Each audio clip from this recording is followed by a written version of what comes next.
So thanks to everyone for joining us today for the webinar on tax time for midwives presented by Susan Morrison. For those of you who have participated in the past, we've held this session the last couple of years with Susan facilitating the conversation today, and we'll be familiar with Susan's work. Susan is a chartered accountant and licensed public accountant. After training with a national firm, Susan began her own practice in 1993 after moving to Innisfil. And the practice grew to full-time as her 4 children grew and now includes 12 staff. Her son, Paul, has been with the firm since 2014. And in the fall of 2019, he joined Morrison CPA as partner. Susan and Paul work extensively with small business owners and individuals with both personal and corporate tax planning, structuring issues, and compliance requirements. They also service some niche areas such as midwifery, and I know, Susan, you support a number of practices here in the province, farming, as well as charities. Susan has been a speaker at AOM conferences in the past and, as mentioned earlier, delivered this tax time session, which is highly valued by midwives for a number of years and in collaboration and partnership with the Trust since 2016. So with that, Susan, I'll turn it over to you and welcome. Well, thank you. I want to make sure everyone can hear me okay. Is it clear? Yes, it sounds great. Thank you. And Jennifer's will be online. If there's any questions or problems with things, people can let us know. Okay, perfect. So this is Tax 101. We're going to talk about tax in general at first, and then we'll launch into some of the specifics. Midwifery is quite different when we talk taxes in some very specific areas. So let's get started. If we can move the slide up. Just want to acknowledge that it's been great working with the Benefits Trust, and we are certainly open to questions as they arise. So absolutely let me know. This is our standard disclaimer that's just talking about general educational purposes. And so the Benefits Trust is not taking liability for, well, Susan said, and we put this on our tax return and something happened with CRA. So just as a heads up for that, that we're talking in general terms for most people. As with anything tax-wise, a lot of times the answer to a question is, it depends. So without further ado, let's move forward and we'll get into the objectives of today. So we're going to talk about the tax system in general. There are some specific changes. We referenced them in the slides. And keep in mind, this is for your 2019 personal taxes and for self-employed midwives.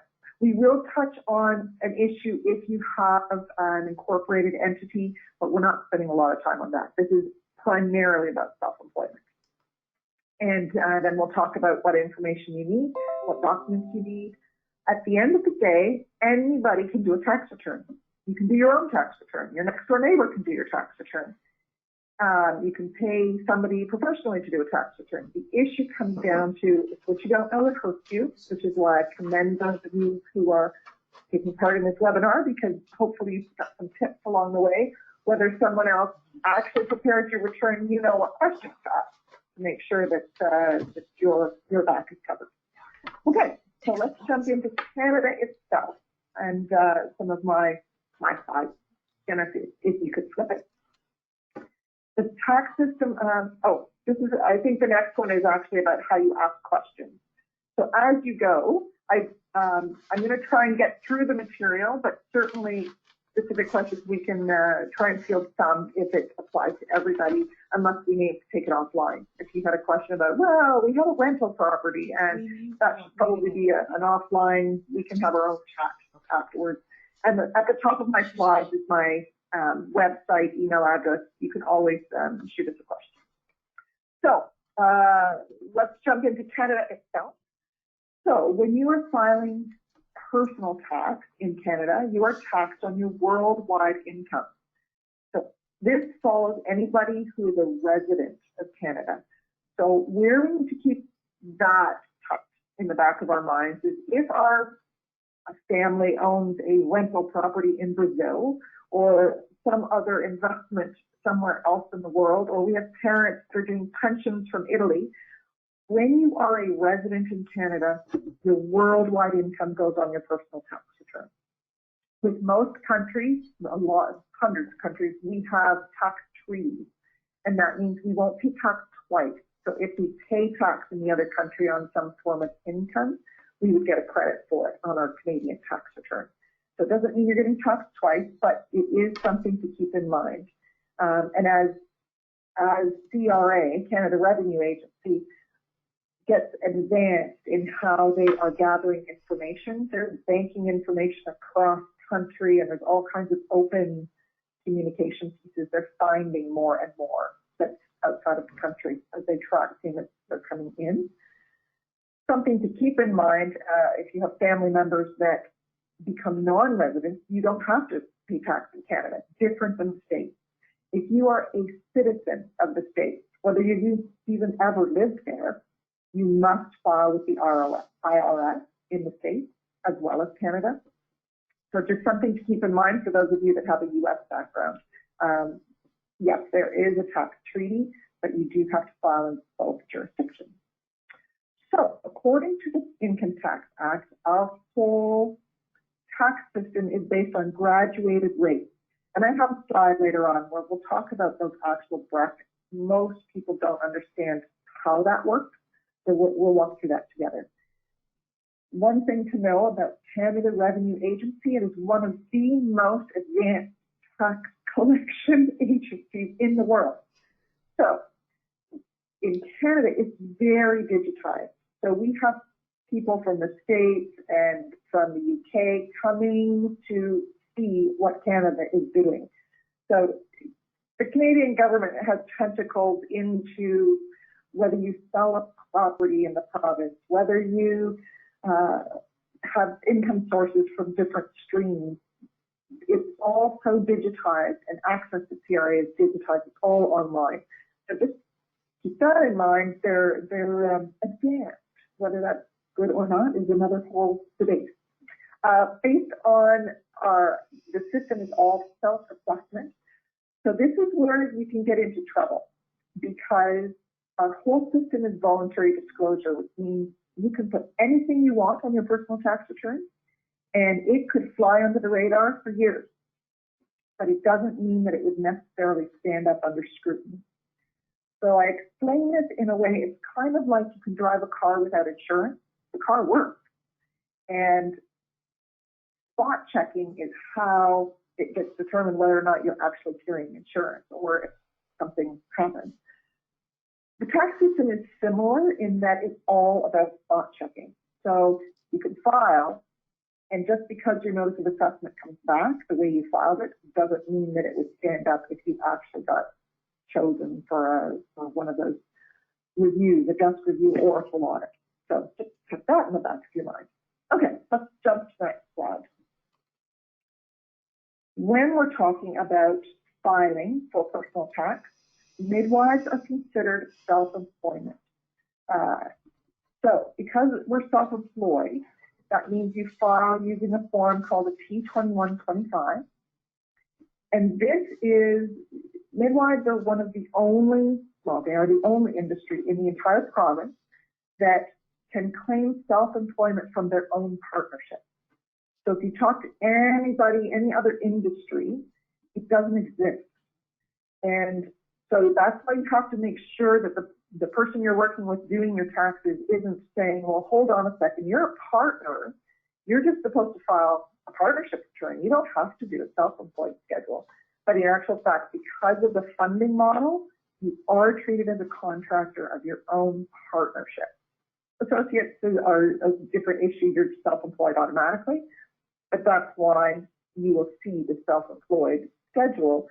And I recommend you have, if the practice itself would use a separate schedule.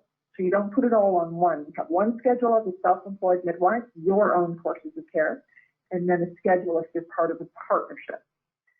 And generally, if the partnership is large enough, usually 3 or more partners, you cross over this threshold that requires a separate partnership return. And then you would just get, as a partner, you just get a slip for your part of the income from the partnership, and then you still file your self-employed schedule, the P2125. If we look at incorporation, I don't recommend incorporation, and that's another whole discussion. I actually presented part of that structuring question at the conference last week in Ottawa, and I have an article about it if anyone's interested in why incorporation isn't ideal for midwives. I can forward that to you. But if that is the case, if you are in a practice that is incorporated, you have to use different schedules. It's called a P2, corporate tax return. So we're not going to spend a lot of time on that. That's a different kettle of fish. Okay, let's go to the next one.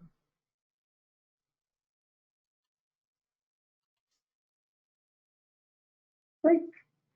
So we're looking at deadlines. So you will hear different things. Everyone can think in terms of April 30th. That is when my taxes are due, not because they'll be late as of May, because when you're self-employed, you and your partner are allowed to file up to June 15th with no late filing penalties. The problem is, if you owe tax, and midwives almost always do, unless it's your new registered here, and you have big tuition carry forward, things like that. But generally, self-employed midwives will owe tax. Then it means that interest starts as of May 1st. So it's still just simpler if you think in terms of April 30th, like everyone else, I will just file my taxes on time, and according to CRA, you're actually a little bit early, but then that way you know how much is owed, you can get it paid and stop that interest clock. Once you have 2 years of owing tax, CRA comes back and says, whoa, hold on. When you're an employee, we collect that tax every month as we go. And then at the end of the year, you file your tax return and you settle up. If you are self-employed, they establish something called installments, which is a similar concept. They essentially take your average of what you've taken in tax over the last 2 years, and then they say, we actually want some money ahead, March, June, September, December, towards the following year's taxes. Now, it's an estimate, and it's all about an interest game. So if you know, I'm going off on leave, I won't have a source of income this year, you can choose, I'm not making installments, I'm just not doing it. And they're not going to put you in jail, it's fine. But if you ended up owing some tax for that year, they have license to charge interest tax installment dates rather than from May 1st of the following year. We get lots of questions about installments, but that's essentially the logic behind it. If you're doing one of those partnership returns, you're in a partnership with greater than 3 partners, your partnership return, called 5013, is due by March 31st. And for corporations, it's due 6 months after the year end. P4s are due this weekend. So if you have administrators and anyone on staff that are receiving P4s in practices, those are due by February 29th. Of course, that lands on a Saturday this year, so it bumps it to Monday, which is why RRSPs are also the deadline is Monday this week, March 2nd. So that's it. So basic deadline. Let's roll forward. Okay, so here's Tax 101. This is fundamentally how our tax returns are calculated, how our taxes are calculated. The whole point of this slide is to understand the difference between deductions and credits, because they're treated very differently. So the top line, the pink, we're talking about income. So that's income from P4, P5 is investment income, 2032 or 2125, your self-employment net of expenses, rentals, all of your income sources, you start with that. And you're allowed to make deductions, so childcare, RRSPs, there's a whole list of things that are pure deductions. So what happens is those be orange, so those directly reduce your income. So when you're talking about RRSPs, how much tax will my RRSP save is directly related to your income level because it reduces your income directly. Same with childcare. So then you subtract the two of those, you end up with this taxable piece, and you say, how much tax am I going to pay? It depends on the tax rate. We're going to get to that. Here we're assuming it's 40%. D, or that green box, represents your credit. So that's your tuition, claiming a spouse, your medical, if you've got kids' tuition transfers. All of those things are just at the basic rate. It has nothing to do with your tax bracket. It's just a standard 20%. Credits are treated that way. So when we get talking about things like who should claim which part, which spouse needs to claim different credits, it doesn't make a whole lot of difference whether you claim your child's disability credit or the spouse does, because everybody gets the same credit rate. Who gets the deduction is dependent on your tax income level. So just to understand, we start with your income, we subtract the deduction, calculate tax, then calculate the credit that gets offset, and the bottom line is your tax payable. It's just a basic, how do we treat deductions and credits differently? So let's carry on from there. So this next slide actually explains tax brackets, and I'm a little more visual than the average bean counter. So I like to see a picture of where the income is going to land. And so this is a picture that shows, okay, how much tax do I pay for how much income I make? Now this is showing frozen on my screen. Okay, there we go. So what the misunderstanding that comes in, let's say your income is 100,000. So follow that on the bottom axis and go up and say, well, if I was making 105, that puts me in the bracket that says I'm paying 43% tax. That's crazy. So at 105,000, am I actually paying 43% of that to the government? No, that's a misunderstanding of the tax system, because in actual fact, it's like a set of stairs. So it means the first 12,000 is tax-free. You pay zero tax because everyone gets that basic credit. Then between 12 and 48-ish, you pay roughly 20% tax. If you make 50,000, those extra 1,500 is what's taxed at 30%, not the whole thing. So this is where we get lots of questions about I'll hear a comment that says, well, I don't want to do that extra piece because it'll bump me into a higher tax bracket. And that's a typical misunderstanding, because when you talk to employees that they do overtime or something like that, they might get the extra income and their employer has to use the tax bracket as if they made that income the whole year. So if that meant that 43% was taken instead of 32%, they might walk home with a paycheck that is actually the same or less than a regular paycheck. And you would say, why bother doing the extra overtime or that extra piece of work? Because they just took more tax. When you get to the end of the year, it all gets pushed together. And then if you only pay that extra little piece of tax on that extra bit, you actually will end up with a refund. So it's not that all of it gets taxed at the higher bracket. So that's why it's really fundamental to understand these are the tax brackets. So this is where you can also maximize your use of RRSP. Because RRSP, like that former slide you just looked at, reduce your income right off the top. So if you have a couple that are both working and both contemplating what should we do for RRSP, always take the one with the higher income, because you'll get a bigger bang on your deduction, because you'll save the tax on whatever that higher piece income is. So that becomes just a planning strategy. If you're both in the same bracket, say you both make 120, then it doesn't matter. And you might both just take enough to get you back to that next bracket and save your 48 or your 43%. I think it's a little bit of false advertising when the banks at RRSP time advertise, put $1,000 in it and you'll save $530 of tax. And it's only true for somebody who has more than $220,000 in income. So that's not the average person. Here's the other piece that is just coming down the pipe is your one-time pieces, your pay equity pieces that got looked at last week with the tribunal.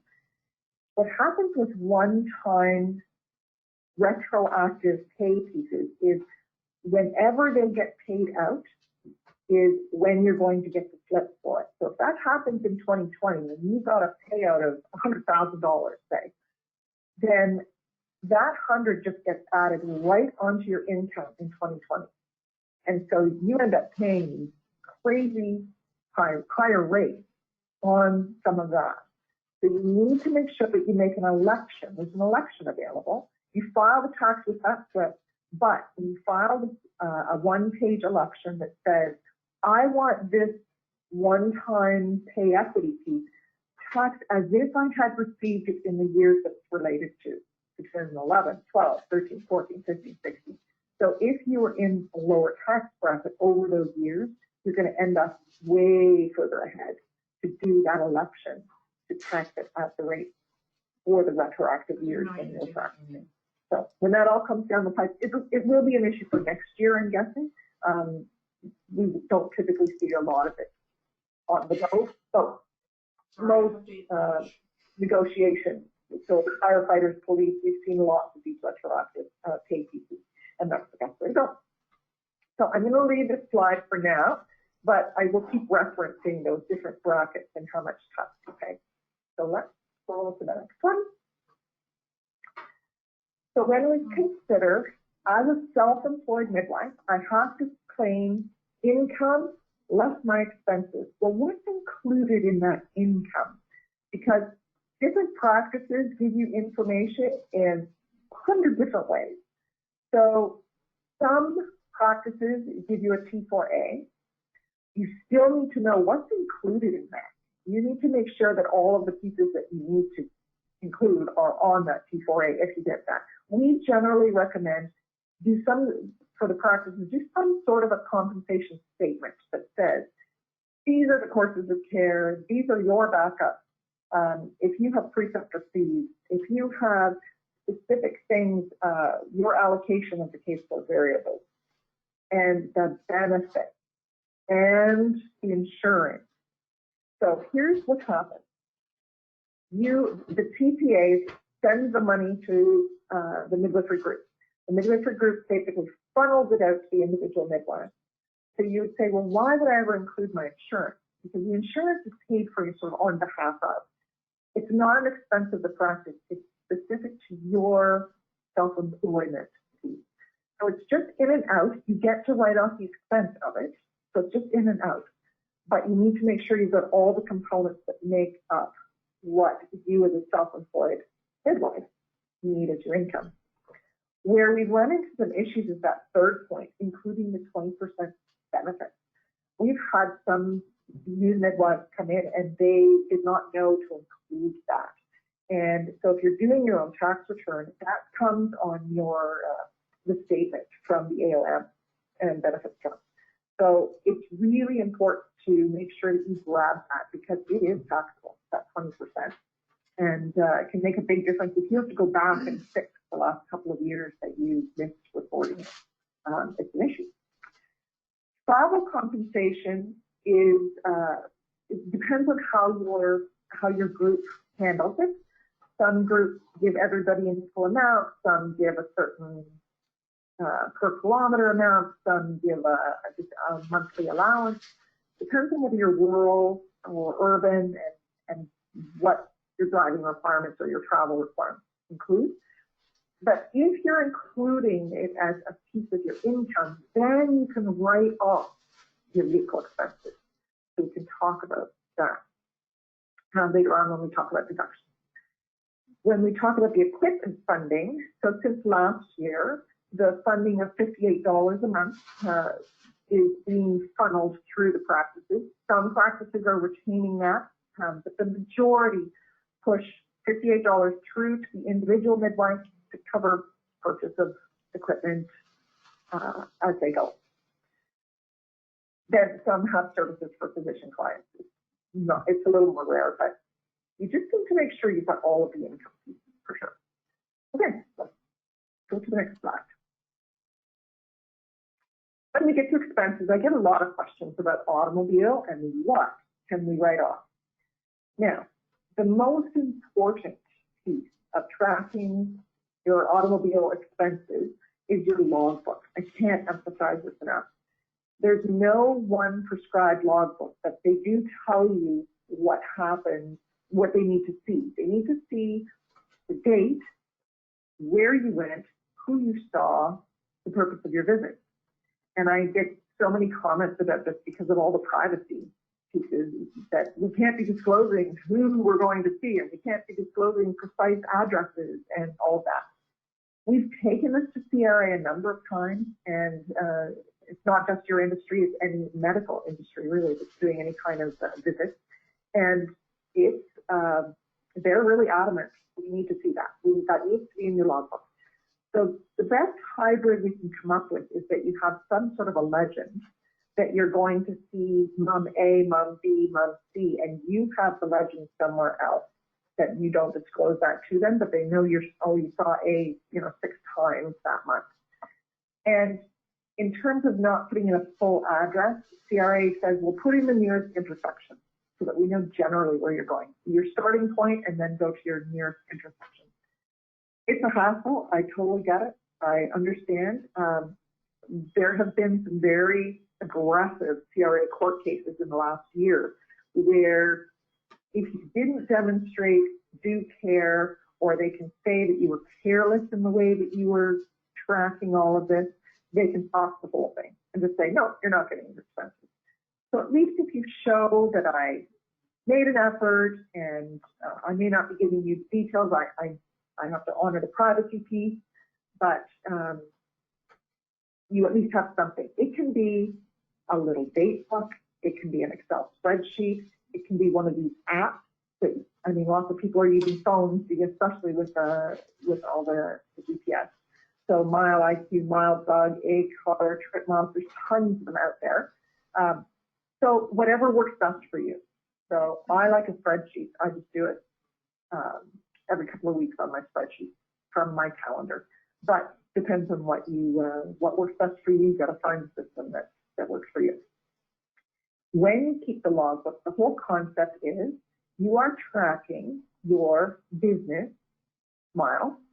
And so I usually recommend put a reminder in your phone every New Year to take a picture of your odometer. Because then you compare last year to this year, boom, you've got your total kilometers driven. Then you go to your logbook, you add those up and you say, oh, there's my business driving.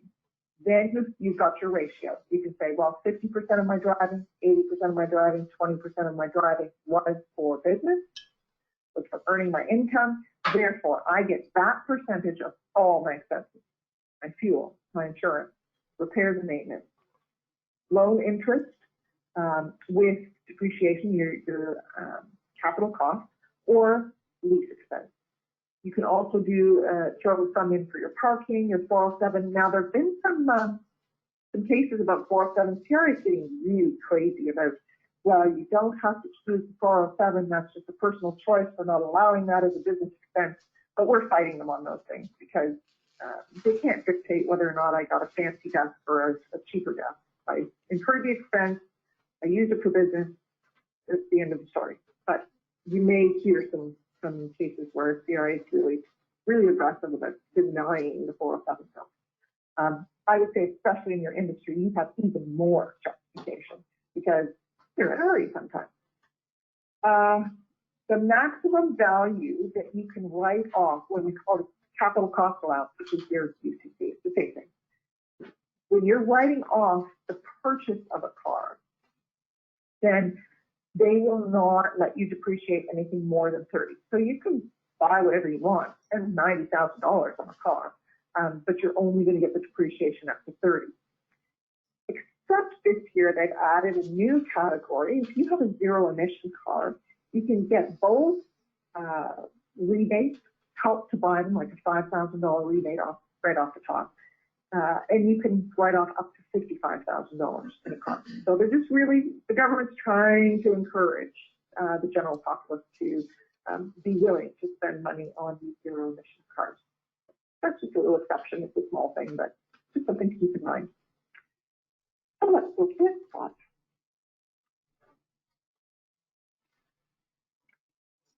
This is a big question about using the home office. So if you go to your next door neighbor tax preparer and you show them I'm self-employed, they will immediately say, oh, then you should write off a part of your house. You have an office in your home, and I know you're in there, you're taking calls, you are doing research online, you're spending time in that home office. Court cases, there's one in particular called Layton, who was a doctor, it was denied using home office because of two things. They said you have another office where you do the majority of the work, which was one of the big pieces, and you have no proof of any kind of meeting in the house. And in this case, it was lots of phone calls. And they're phone meetings, and that was denied. They said, no, that doesn't cut it. So now they say the two principles that came out of it. If you use that home office as your primary place of business, so more than 50% of your work that you're doing is done in that space, or number two, you use it regularly and ongoing to meet clients in that space. So in this case, virtually, well, I'm not going to say none, but there are only a handful of cases where this would work for midwives. So I don't know very many midwives that meet clients in their own homes, but I do know some administrative partners who maybe aren't carrying courses of care, but they are doing a lot of admin work for practices, and that the primary place of doing that is in their home office. So I have seen that, and I have seen one or two that use their space for meeting clients in that space. But outside of that, this falls under that category again of the voluntary disclosure. You can claim it, and you're going to meet midwives and say, what's Susan talking about? I've been claiming it for years, and CRA has never batted an eye. That could very well be true. But under scrutiny, it would not be allowed. So if it's looked at, they'll disallow it, and then you have to go to court, tax court, and appeal it, and if you really want to chase it down the road. So that becomes the logic behind usually saying it's very aggressive for a midwife to try and claim office in the home, but a standard tax preparer will go, of course you can, because they may not know about the court cases or may not be familiar with just how midwives operate. So that's my 2 cents. Let's go to the next set of expenses. So we get some questions about capital. So in the past, and still some, the practices will receive specific grant money, say for IT, for some computers. And that money is in and out. That has nothing to do with your self-employment. But when you receive the $58 a month, and that's part of your income, if you buy things that are under $500, that's your magic line, then you can just write them off as expense. So you buy a printer that's $300, and you buy a lamp that's a couple $100, and those sorts of things, no problem. You just expense them. If they have enduring value, they're more than $500. So let's say a cell phone. You buy the cell phone yourself, and it's $1,000. That has to actually be capitalized, and you get to write it off over time. Now, 2019, we have accelerated write-off. They are encouraging, the government's encouraging spending money. So you can write off a greater portion than you used to be able to, but it's still limited to whatever it is and what the rates are, whether it's a computer or a phone or something like that. Now, what happens with the new registrant birth bag? So that money is treated like the grant money. It was money that came in for a specific purchase. So it's part of your revenue. The full $7,000 or whatever it ends up being gets written off as expense. So that is not capitalized, just to clarify the distinction there. So just grant if it's specific items. So that's that issue. Oh, let's roll to the next one. Other expenses. So we get asked lots of questions about, well, what about phone bills? So if I pay for my phone bill or my accounting fees in January, February, March, but it all has to do with 2019. And if that is the case, it is an accrual system for self-employed individuals. So as a self-employed midwife, you can claim things that you paid for in January, February, if it relates to the work that you did prior to December 31st. So your accounting fees, your phone bills. But keep in mind, just because you spent it in December, the first point there, prepaid, if you spent the money in December, that doesn't mean you get the write-off if you're buying things like gift cards that you're going to give out the following year. So the expense goes in the year that you use the services, not just because I paid for those courses in December, but I'm not taking the course until June. It's not an expense in 2019 if that's what you did. The other thing to consider is your partner loan. So if you are required to put $5,000 on the table to participate as part of midwifery practice, you can treat it one way or the other. It can either be a loan in or it can be part of equity, which is not an expense to you as a self-employed midwife. That you treat those almost like an investment, and it can come back at tax-free, so you're not getting a tax deduction when you put it in. That's just a small point. And then we've already talked about that specific grant funding, birth bags and IT, things like that. Okay, let's go to the next one. So when you do come under audit, there's two different ways that CRA can ask questions. It can be a desk review or an audit. So the letters that come out anywhere from August to November are considered desk reviews, most of them, and they are very specific. So if you get one of those letters, don't panic. It's not an audit. It's just saying, okay, now send us your logbook. Okay, now send us your medical receipt. And they usually are very specific. It's not an overall audit to everything. They want these specific receipts, all your charitable receipts for the year 2017. That's all you give them. You give them the schedule that says, here's what I claimed, here are the receipts that back it up. And that's it. And that's just a spot checking system. 1 in 5 taxpayers gets one of those desk review letters. That is not uncommon. So the desk review part is really just a letter response, and you can digitally send back those receipts. That's fine. If you get chosen for audit, they will probably want to see evidence for what you have claimed for your self-employment. So all of your expenses, that sort of thing. Nothing to be afraid of, just be aware it's not anything to panic about, because it can be either random or red flagging. They might say, something's funny here, we have to go take a look. Or it might just be, just pick random social insurance numbers every so often. And so that is just a standard practice. So how long do you have to keep your records? By law, 6 years from the date of assessment. So we are assessing 2019 in the spring of 2020. So they can come back to you up until the spring of 2026 for your 2019 return. Keep in mind, if you have gotten behind, you're filing a couple of years at a time. So let's say in spring of 2020, you are filing your 17, 18, and 19 return, then your 17 doesn't fall off the table until 2026. So it is from the date of assessment. They're very specific about that. And I can't emphasize enough that first bullet point, they look for logbook. They look for logbook. So if you don't have a logbook, you're going to make one up before you send anything in. I'm just enough said about that, because it's just shooting yourself in the foot if you don't give them something, for sure. Okay, let's go to the next one.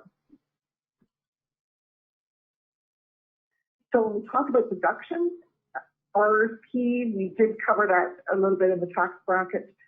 Keep in mind, we need to watch for carry forward room and look for, watch what your deadlines are.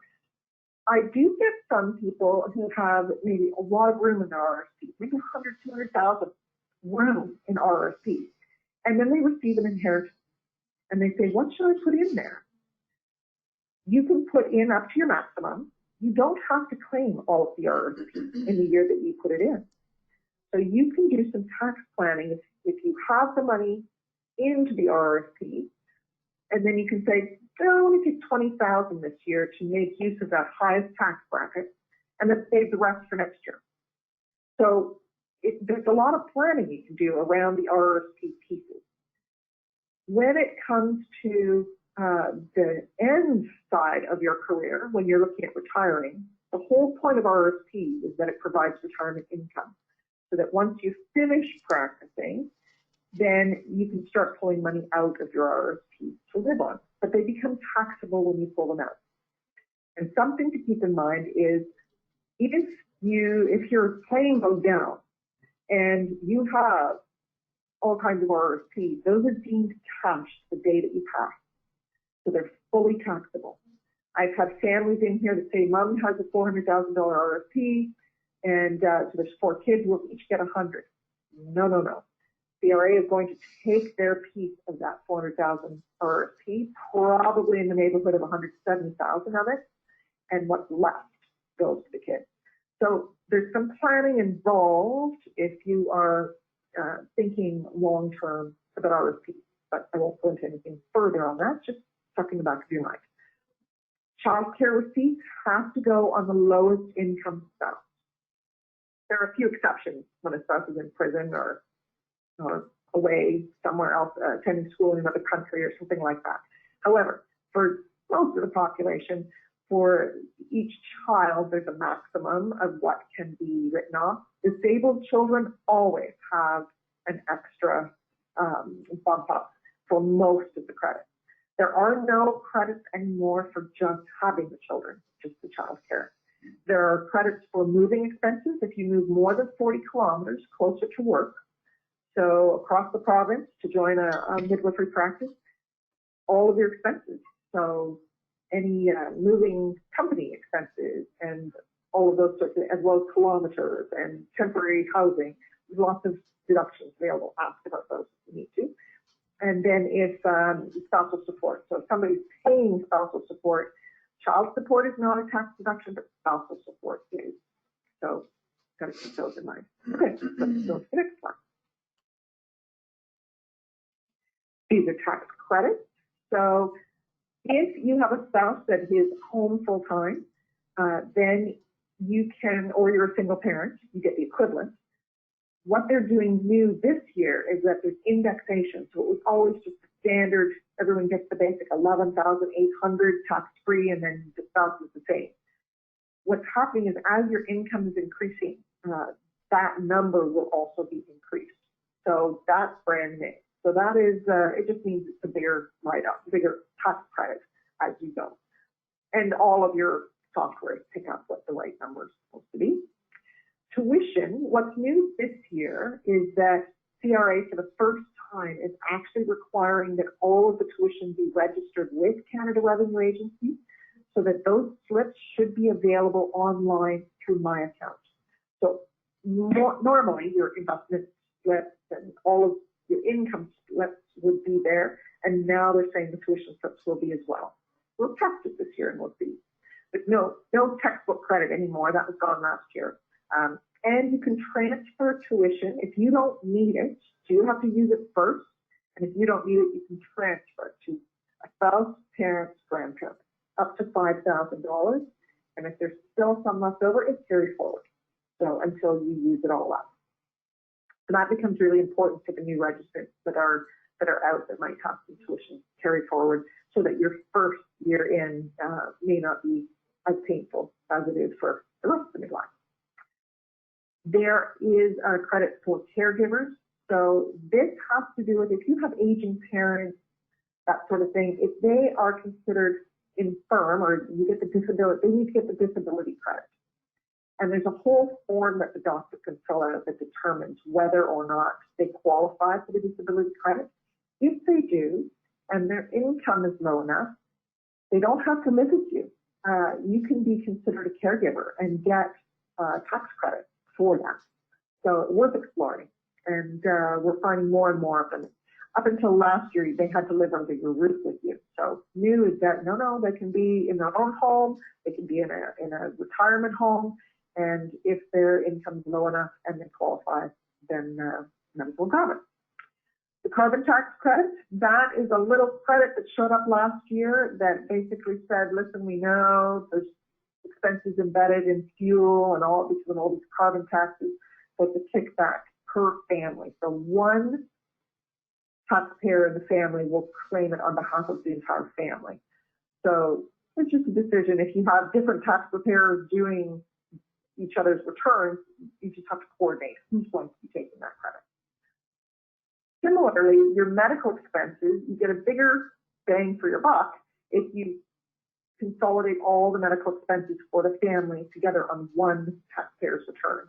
And if you have medical cannabis, that's definitely helpful there.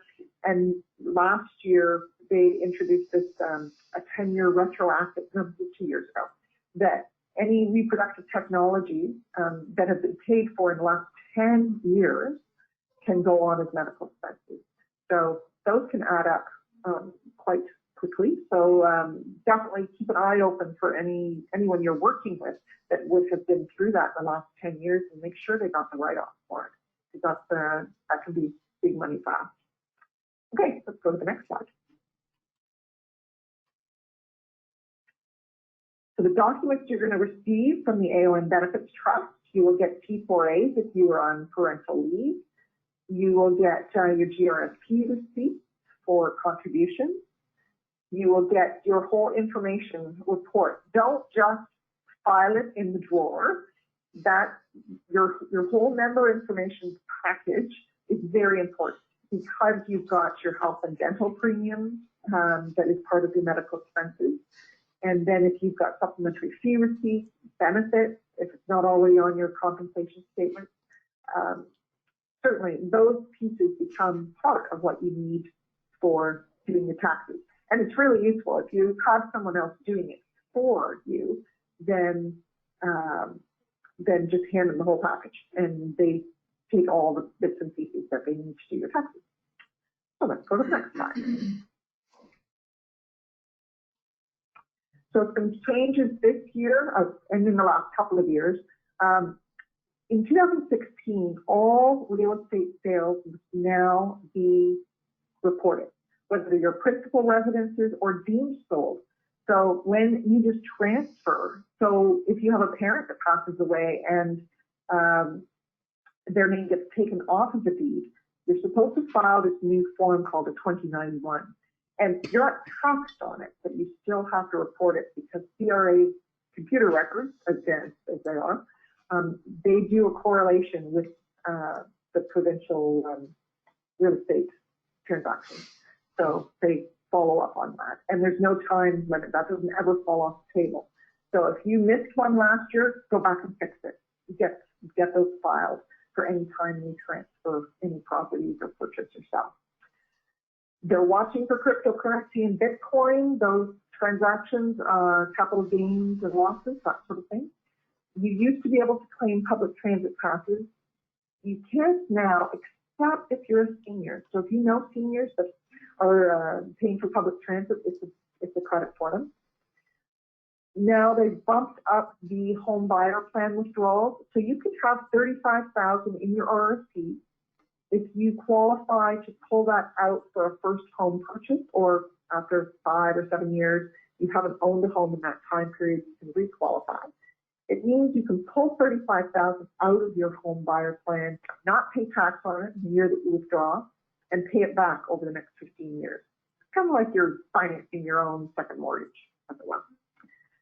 Diabetes, they are giving you a disability form, which is a great credit, if you spend, they call it inordinate amount of time, more than 14 hours a week to manage your diabetes.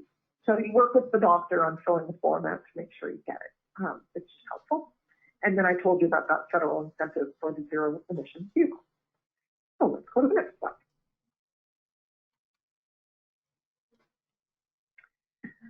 Keep in mind, if you're a power of attorney, if you're an executor in particular, and you collect fees out of an estate for that, so say you're managing your parents' estate and you're collecting executor fees, the estate will need to issue T4s to you, and you're fully taxable on that. So in Canada, there's no inheritance tax per se. You can be a beneficiary of an estate, receive that inheritance, it's not taxable. But if you take executor fees out first before distributing to the beneficiaries, you are taxable on that. Last year, they amended the EI so that you can spread the same amount of benefits, but you can spread it out over a longer period of time. And you can start 12 weeks earlier. It depends on your practice whether or not they can accommodate leaves and that sort of thing what's in your partnership agreement. Then you look at child care access, relief from the expenses, and additional little credit that's available for child care access. They're tightening down. Voluntary disclosure is a program where if you haven't filed and you're late on filing something or late in filing an election or something like that, you can go in and the back door and stuff up and say, oh, here it is. So if you missed filing, say, a transaction of selling a cottage or a property, a condo that has capital gains, before they come looking for you, you go in the back door through a program called voluntary disclosure, so there's no penalty. But they're tightening that whole program down. So FYI. Make sure you never answer CRA questions asking you for e-transfers and gift cards because there's fraud all over the place with CRA. There's fake phone calls, emails. So CRA does not email, ever, ever, ever, ever. So if you ever get an email, other than you might get an email saying your notice of assessment is available if you tick the box that you want to get their email. But they'll never actually ask you for any information by email at all. So just heads up on that. We talked about the first-time homebuyer incentive. I think there's the very first year that you buy a house, there's an automatic credit. And there's a Canada training credit. So if you're spending money to take courses and do accreditation tests and things, you can get a credit for that. So let's get to the next slide. I think we're almost done. This is the last slide. This is just a heads up. Where the practice is the green triangle, if the midwives have incorporated, so each of the midwives, to get away from employment law issues, receiving payments as a corporation, you are in jeopardy of being considered a personal service business. That's all I'm going to say. It means that those corporations pay tax at 53%. They don't get the low tax rate. So this is just a caveat if you are structured this way. It's not common, but when you are, there's some pretty big pitfalls to it. So it's just a heads up. If that's the case, you need to do some further phone calls, call us, or talk to your tax preparer about personal service business. That's the phrase. And I think that's it. Let's go just check that the last slide is the last slide. And feel free to send forward any questions. You can type questions in if you'd like.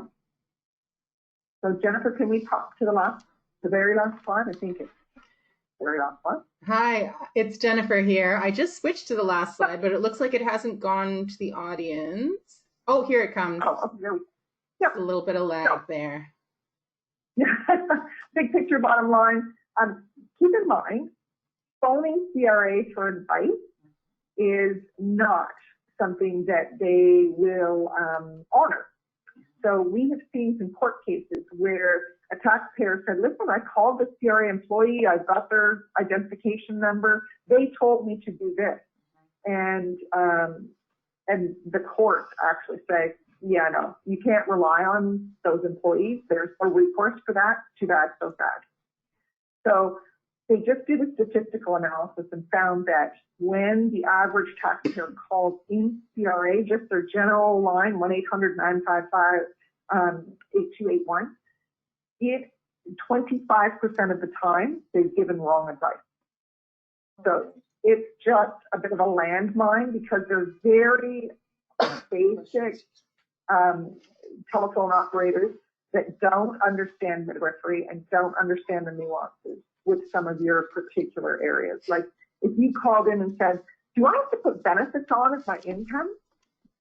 The average, just a phone operator would go, oh no, benefits never go on as income. But in the midwifery case, because it's part of your income stream, it really is part of the self-employed income. So that's just a caveat.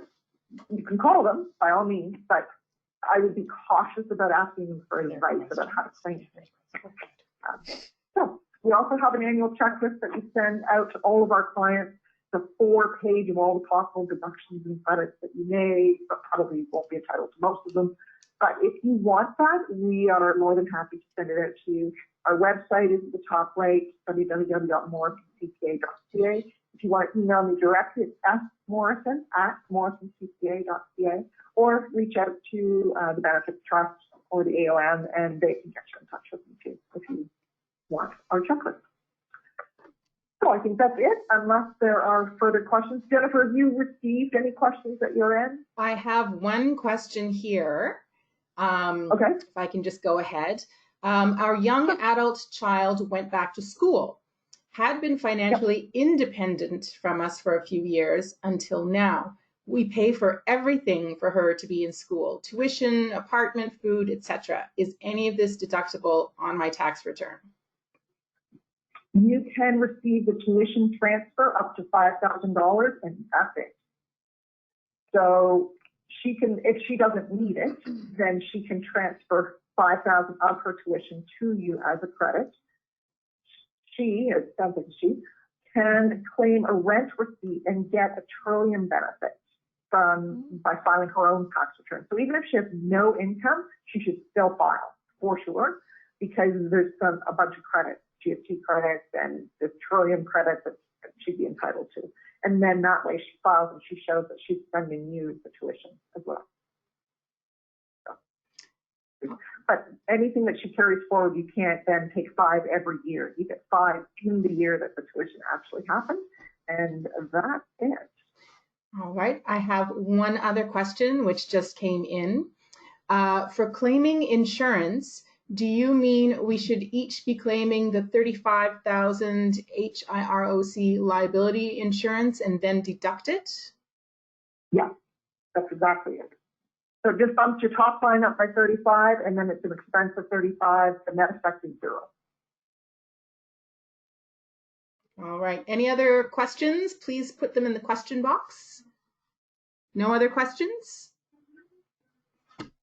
Okay. And Susan, it's Nicole here. Can you please just recap your comments regarding when and if midwives receive retroactive lump sum payments related to the remedy? They can elect to have it applied to certain tax years, and how they would do that?